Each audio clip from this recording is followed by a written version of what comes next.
joining us on the Person to Person Network. Welcome to Profiles in STEM. Our career series will feature an amazing STEM professional who is shaping lives and building the future. I'm your host, Katie Culbert, and if you haven't already done so, please leave a like and subscribe to our network. Joining me today, we have a very special woman in STEM, Miss Olivia Glenn. Miss Glenn is the Chief of Staff and Senior Advisor for the Equity at the U.S. Environmental Protection Agency, EPA Region 2. Ms. Glenn is a longtime advocate of ensuring underserved communities have access to the outdoors and believes all people have the right to experience and enjoy the benefits of nature. Previously, she led the Department of Environmental Protection Division and Parks and Forestry and managed almost 450,000 acres of natural and historic resources. Ms. Glenn earned her bachelor's in environmental studies from Dartmouth, and she also has a master's from the Yale School of Environment. Ms. Glenn, welcome to our program. So, Ms. Glenn, let's go back in time. Can you pinpoint a particular moment when you decided to pursue a career in STEM, and more specifically in environmental studies? Yeah, I think that for me, all along, I always wanted to be a scientist. So there isn't ever a moment for me in thinking back where science wasn't a part of what I wanted to do. And I think by nature, I was always curious. And so with having just, a nature of curiosity, you're always asking questions. You always want to explore and hypothesize and discover. Um, and so I remember being really young, like maybe 7 years old, and getting a telescope for Christmas. And I remember my parents telling me, you can be an astronomer. So I was learning all about astronomy when I was really little. And then getting a little older, learning some things about life and wanting to make sure I could help people too. It kind of left astronomy for me and made me think about wanting to find a cure for cancer. Um, and then when I got to high school, I loved chemistry so much. I said, when I get to college, I want to be a chemistry major. And it was while I was in college that curiosity began to pivot a bit. And I started to have questions about more things than just science. I started asking questions about social concerns, socioeconomic issues, disparities for different groups of people. Like, for example, even for me, when I grew up, I had a lot of respiratory issues. But when I went to college in New Hampshire, I suddenly didn't have those respiratory issues anymore. And so I was asking questions like, why did this happen to me? I mean, it's a good thing, but to understand what was the difference. And in asking some of those questions, it led me into this space of environmental studies. Because in essence, what it was is that I was from a really urbanized community, and a lot of exposure to different things with air quality concerns, not as many trees, things like that. And then I was going to college in rural New Hampshire, and the air was a whole lot cleaner. There were tons more trees, and so from a quality of life perspective, it was so much better for me. So thinking about some of that intersectionality is what shifted me over from deciding to be a chemist for the rest of my life to now using some of those chemistry skills that I've learned to be an environmental professional. Yeah, thank you so much for sharing all those memories with us, especially that little brief walkthrough of life. It was really fun to hear, like, when you were younger, you were really interested in astronomy, but then that changed to Mhm. chemistry, and now you're in the EPA and environmental studies. And as a student, it's really nice to hear, like, you explored different areas and then you finally found a career that was perfect for you. So now you currently work in the US EPA and have previously worked in both the New Jersey Department of Environmental Protection. Can you, in broad terms, explain what is the role of the EPA and describe some of the key differences between working on the federal level and the state level? Sure. So I can start off just with what the mission of the EPA is. And the mission of EPA is to protect human health and the environment. The state of New Jersey's Department of Environmental Protection has a similar mission. They just do it at a different scale. So, on a federal level, Congress writes environmental law that EPA implements. And often EPA sets the national standards that state agencies like New Jersey DEP enforce through their own regulations. But both agencies work really closely together and often share projects like Superfund sites, air and water monitoring responsibilities, and grants projects. So they really, really do relate to each other. It's just the scale at which you go about implementing the work that's different between the two. Yes, thank you for shedding some light on the differences between the federal and state governments and like how they work together to achieve what's best for the people. So, Ms. Mhm. Glenn, you are not only involved with science, but also policy and regulations too. So, can you please tell me more about and why these two disciplines are so interrelated and why both are so important together? Yeah. So even in thinking about how I came into the space of doing environmental work, even as a student, the approach was interdisciplinary. So I entered the space asking a lot of questions. And in doing the work in real life, science and policy are a powerful duo because they result in real life connections. Science without policy might only stay in a lab, and policy without science could result in unguided regulations. But the two together impact public health and the environment in meaningful ways. At EPA, we need to tie our science practices into the environmental policy and regulations set by our agency and really think about the implications of what we're saying and how they impact real people and real places. So, EPA has some of the top scientific minds in the country. A large portion, maybe even the majority of our workforce, is made up of scientists and engineers at EPA, and quite a few lawyers, I might also add. So, yeah. So, each of EPA's 10 regions across the country also have a laboratory associated with it. So our scientists work really hard to produce concrete scientific data and results. And those scientists work hand in hand with those lawyers and engineers and policymakers to make sure that what they've learned and discovered in a lab can be implemented and managed and regulated in a really responsible way. So they do work together really concertedly.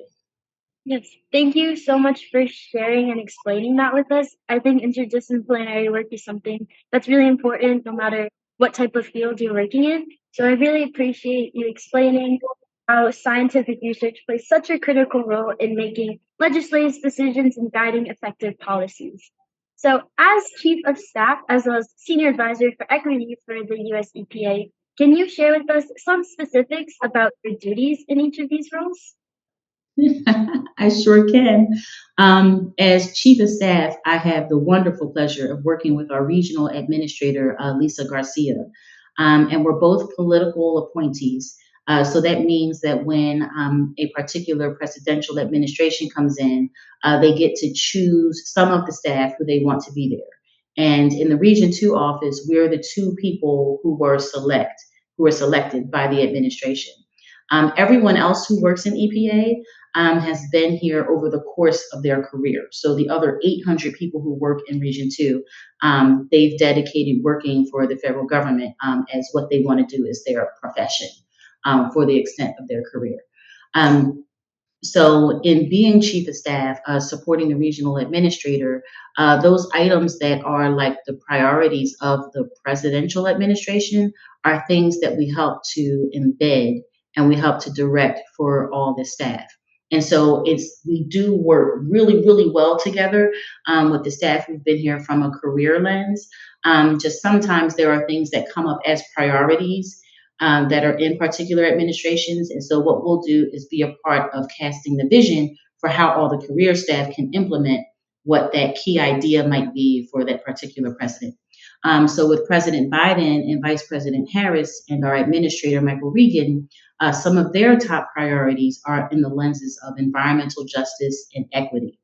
So, in terms of some of the work that I'm able to do as the senior advisor for equity, it enables me to have the opportunity to further environmental justice and further what we call DEIA goals into everyone's work. And DEIA stands for diversity, equity, inclusion, and accessibility. And so, under the space of environmental justice, when I was telling the story about myself growing up, having respiratory issues and then coming to a place with cleaner air and I didn't have them anymore. The lens of work that focuses on what some of those disparities are for one community in comparison to another is the work of environmental justice. So it has deep significance to me, both personally and professionally. So, with some of the priorities that this administration has, we're doing a whole lot more work to build up environmental justice teams in our regions, but also in our headquarters offices.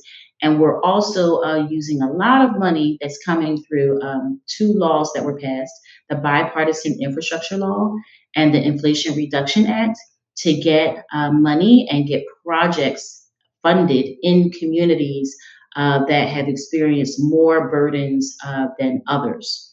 And environmental justice is trying to advance the reduction of stressors and also the increase of benefits. So, trying to bring both of those things forward for all the communities that we have in Region 2.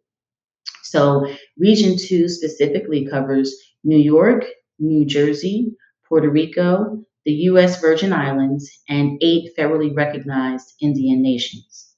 So that's the footprint of what we touch in the work that we do in the region, but we do all that work in really close partnership with headquarters. In the DEIA space, that stands for diversity, equity, inclusion, and accessibility again. And with that, what we're trying to do is make sure that the workplace is welcoming to everyone. So, having new young people, having women, having people of color, individuals with disabilities, individuals that may be LGBTQ plus, everybody, just everybody feeling like they belong, that there's space for them, and we're all working together to have an incredible workplace. And when the workplace is better for everyone who works there, it in turn helps us better serve the communities that we're here to support. So that's some of what I get to do every day. That's amazing. And thank you for providing insight on some of your roles and responsibilities. I think it was really cool that you were like handpicked by an administration. And I think it's also cool like you work with the people who have been part of the EPA for a very long time and like when they bring you on it's like a new pair of fresh eyes to talk about like all these environmental things that need to be done. You're So right. as part of the EPA, I'm sure you're working on many, many interesting projects. So can you share some highlights on one or two of the projects that you have previously worked on or that you're currently working on that you're most proud of? Oh boy, that I'm most proud of. So I can share one project that I worked on at New Jersey DEP that carries forward into the work that I'm doing at EPA right now. So in the middle of the pandemic, in July of 2020, I became the Deputy Commissioner of Environmental Justice and Equity at the New Jersey Department of Environmental Protection. And at that time, New Jersey was working on finalizing an environmental justice law that would be the first in the nation where you could look at permits that were going to be issued to certain facilities and say, have the option of possibly saying that a permit can be denied if it's going to cause too much burden to a community. So, knowing that that would be a part of the framework for there to be the ability for a state agency to say no to a permit or put conditions on a permit at the time of renewal or expansion creates a whole new world of opportunity to make lives better for people. Um, so I'm definitely proudest of that. And it was a really hard decision for me to decide to leave New Jersey DEP to come to the EPA. But when I thought about it, I said to myself, I'm getting to do all this great work in New Jersey, but if I'm working for the EPA, now I'll get to do it for the nation and directly for the communities that make up Region 2. So, like, it's not necessarily just doing it for New Jersey specifically per se that matters. What matters is improving the quality of life for as many people as possible, which happens to also include New Jerseyans. So, I came over to EPA to continue to do work in that space. I can share one other project that I'm working on that I started here at EPA in Region 2, and it's in the space of trying to advance diversity, equity, inclusion, and accessibility. So in the summertime, what we do is we host a series. We call it the DEIA Summer Series. And we open the doors for all of our staff to engage in conversations about how we can work together to recruit and retain talent that is reflective of the communities we serve and further EPA's mission to protect public health and the environment for everybody.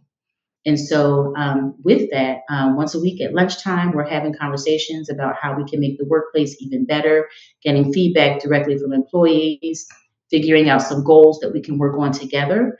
And it's been really successful. So, we did it last summer, we're doing it again this year. And every week, we have over 100 staff who sign on to this call. It's incredible. Um, One of the things about people who do environmental work is that, they're very passionate about it. So if the leadership focuses on how do we take all these people with all this expertise and figure out how we make the workplace better for them, they're going to do even better work than they were doing before. So the job of a leader isn't always just to have the technical expertise. It's also important to know how to motivate and inspire your staff. And then you get even more done when everybody who's making a contribution feels like they're a part of one whole team. So I'm really proud of that work too. Both the projects that you just told us about sound really, really cool, and I love that you were a part, like in the heart of it, and they're extremely important. Especially, I like how you mentioned how you can bring some of the changes that you were able to make in New Jersey, and now you can put them at a national scale. And I really love the DEIA and all the things that you guys are doing with that, especially the meetings, because I think if you feel really comfortable and happy in your workplace, there's so many amazing things that you would be able to do.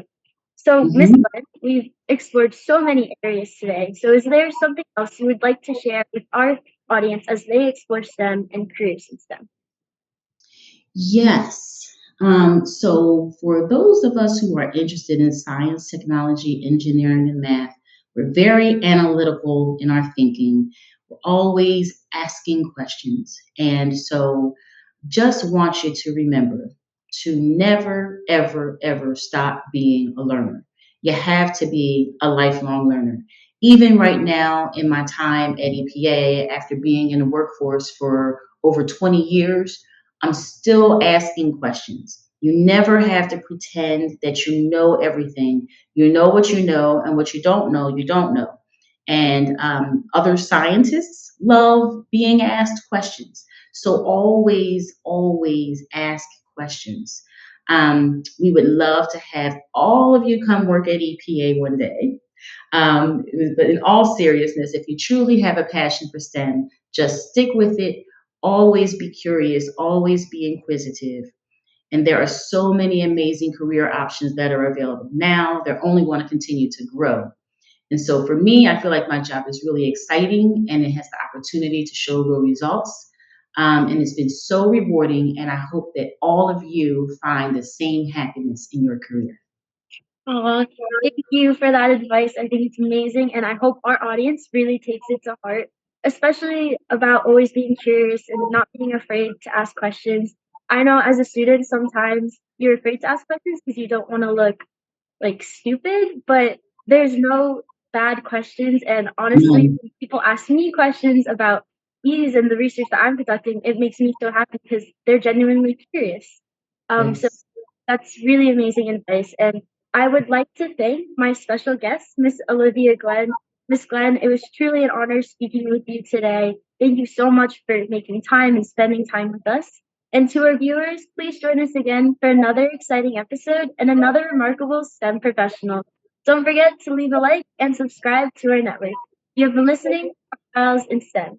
Thank you. Katie Culbert signing off.